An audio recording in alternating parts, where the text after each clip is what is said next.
All right, so basically it's Big Guns Never Tire, last round of Geelong Heresy, and we've got Lee Chester with his Orcs. So he's reserved his Battle Wagon with his Megadobs with Grotznik, as well as a truck with boys and a foot-slugging squad of boys. He's deployed his Bastion with Grotz in it, as well as his Knob Bikers with the Warboss, as well as an empty truck at the back. Myself, I've got basically the Hyperius missile defense batteries over on the side. I was scattered forward with my command squad with Grav, my two squads of bikes with Grav. Ruined Priest, Khan joined the Grey Hunters so they could have scout, so they scouted forward.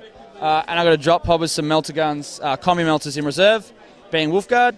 And so yeah, that is the start of deployment, or end of deployment. Alright, so we're at the bottom end of turn one finally. I'm pretty sure games are about to finish everywhere else. So in turn one, Josh has moved his entire army up, unleashed a bucket ton of grav weaponry over at my Orc Bikers, which were in a nice ring over this side. He managed to take out one and wound two of the bosses. That was with an assortment of weapons. That's pretty much all he did. In my turn, I had nothing to do because a lot of it's in reserve. So my bikes charged forward, got to within 7 inches of a bike unit, was potentially multi-charging or just going to wipe one out completely. Decided to take a couple of casualties because, you know, can't hurt. Made him take a test, which he failed, and then he tactically withdrew, like a good Space Marine does, and left my Orcs over here, dicks swinging in the wind. So they're about to disappear, and I don't know how to play this game. All right, so that was the end of turn two. So basically my turn two, I went forward, basically shot my entire army at his Knob Bikers. Killed the war boss with the Jaws, killed a bunch of other guys, leaving 2 models left, charged in. He held combat, we stayed there. Then Lee's turn 2, the battle wagon didn't come on, neither did the truck with boys, so the walking boys came on over to our left, or my left. And then on his turn 2, he shot the quad gun and killed a guy from the command squad. And I fluffed my dice in combat, didn't do a single wound. He did 1 wound to my priest. I held, but then I hit and run. So that is the end of turn 2, and we're about to start turn 3. All right, cool. So that is the end of turn 3. Nothing spectacular really happened in turn 3. I killed the last remaining of the Knob Biker squad. I killed an empty truck, and that is about it as far as my turn 3. Lee's turn 3, unfortunately, his Mega Knobs still haven't arrived from reserves, which is kicking the pants. And he called his War, hoping to charge my Hyperius defense batteries, and even with fleet, unfortunately, got a 6 instead of his required 7. And we're about to start our turn 4. All right, cool. So that's the end of turn 4. Basically, my turn 4, nothing really happened because the Mega Knobs hadn't arrived yet. So I popped a truck and charged the occupants with one of my scoring units. I killed a couple of his boys on the left here, but that's about it. Then his turn, he came on, killed one of my Wolf Guard. Combat continued, but yeah, as I said, turn 4, nothing really spectacular happened either way. I made a pretty good bunch of saves, but on a unit that probably didn't really matter. Yeah, so that's turn 4. I'm about to start turn 5.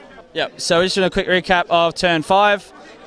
Basically, I moved forward, blew up the battle wagon, and charged the occupants, which wasn't the best move, but I had to stop him from just going where he wanted. I thought I'd roll some good Storm Shield saves. I didn't. They all died. And then, yeah, that's about my turn 5.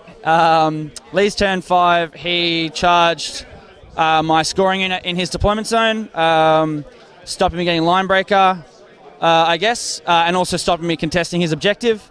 But being one VP up due to killing his battle wagon, and us both having 2 scoring units remaining, looks like it's going to be pretty difficult for it to come back. So we are just about to do our turn 6. Well, I guess congrats to Josh. Thanks for the game. He's definitely got Warlord, best Warlord here, best General. But, you know, that happens with the click and point army. Click and point, like you literally point. You literally point. I don't have a choice. I know. That's why I play Orcs. But, yeah, at the end of the game, Josh just outmaneuvered me. He's got white scars, and I have fat-ass Mega Knobs who have to chase the closest unit. So over here we've got Mr. Khan flying around, just distracting from everything else. There's literally nothing I could do. Tried to shoot him down just to get a couple of bonus points for the end of the game, and that's just for me, not for winning. Yep. Yeah, as Josh said last turn, because the heavy support choice counts for winning the game, it was impossible for me to come back. So, yeah, I think adding in the fact that unlike all the other missions, there hasn't been anything but objectives, and I think you might have actually been outside when he said, yeah. So basically, Lee didn't know that his battle wagon was worth an actual VP for the game. He just thought it was for secondaries. And so when it died, he thought he still could get back. But unfortunately, he couldn't. But yeah, basically, White Scars was able to, dodge around. It didn't help that Lee's battle wagon didn't rock up to automatically on turn 4. I didn't do a single wound to his Mega Knob squad. However, rocking up on turn 4, not being able to charge till even turn 5. Mega Knob. Orcs. Yeah, but yeah. So I guess we'll see. See what happens. Lee will still probably end up fairly high on that podium with a pretty swish paint score and good battle. So. What was that, 3 wins, a draw and a loss? That's it. Yep. So, solid effort for the weekend and... Congrats, man. Hammer House. Cobra Kai. Cobra Kai.